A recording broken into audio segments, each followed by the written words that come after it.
Bonjour les amis. Alors, saviez-vous que la CEPAM peut désormais contrôler vos arrêts maladie en visioconférence? Cela est désormais possible depuis le 1er décembre 2025.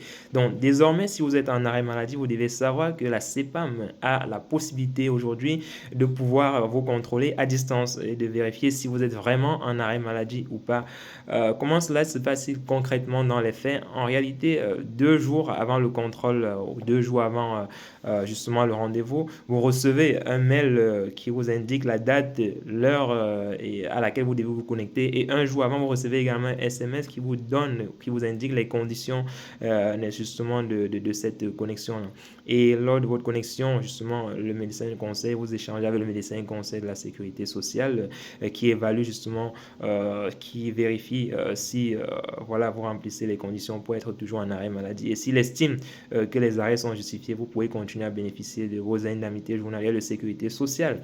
Mais si lors de voilà, de ce contrôle en visio, voilà, le médecin du travail, le médecin conseil se rend compte que les conditions ne sont pas remplies pour que vous puissiez rester en arrêt maladie, dans ce cas, vos indemnités journalières de la sécurité sociale, le versement sera interrompu et votre médecin traitant sera effectivement informé de cette situation-là.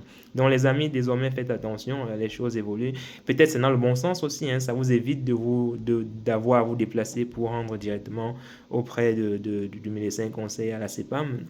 Ça vous facilite la tâche en quelque sorte, mais il faut savoir que vous devez être là le jour de la visioconférence, le jour où la visioconférence est fixée pour pouvoir échanger avec le médecin conseil, parce que si vous n'êtes pas là, il peut éventuellement demander à ce que le versement de vos indemnités journalières soit interrompu.